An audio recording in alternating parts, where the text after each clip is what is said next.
Hi, I'm Dr. Taylor Jones, and this is Language Jones.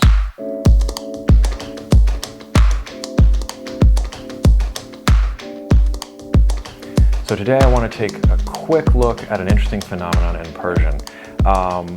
Linguists will look at this one way, but I think there's something kind of fascinating going on in this particular phenomenon in Persian.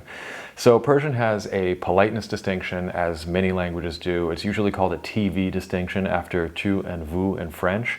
But the idea is that if I'm talking to a second person, if I'm talking to you, it can be you as a friend, and I might say tu in French, or to in Persian. They are related after all.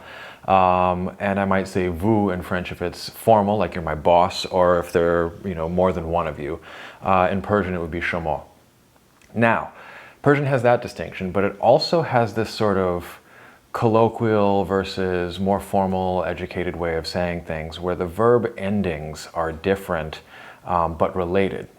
And this is the thing that I find really interesting. So if I want to say you're well or you're good, I can say to khubi, which is the informal. I can say shoma khubid, which is the polite, formal way of saying it.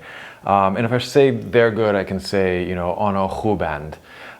However, if I'm being sort of colloquial and informal, I can also say shoma khubin and uno khuban.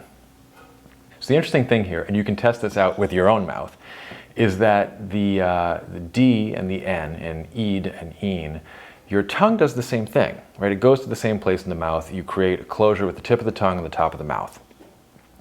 They're both voiced, which means your vocal cords are moving. And so what's the difference here? Well, the difference is you open the velum, which is a little flap in the back of the mouth that allows air to flow through your nose. And linguists will say, okay, these are very similar sounds, and so there's this interesting pattern, but this makes sense linguistically, and it does make sense linguistically. But socially, let's think about this for a minute.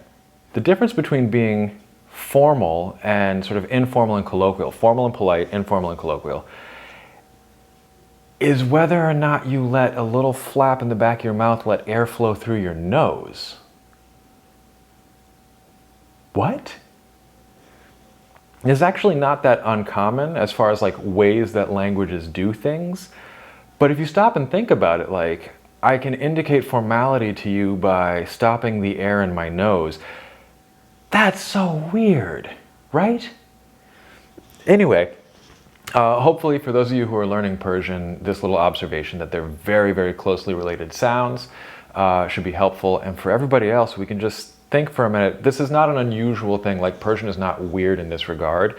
It's just that languages are kind of weird, and this is a really interesting phenomenon for me, that we can signal politeness in one language by how much air we let out of our nose when we're talking. So that's today's little language bite. I hope you enjoyed it. Please like and subscribe, and leave me a comment below. If you have any questions, don't hesitate to ask. Any question, any topic, any language. Until next time.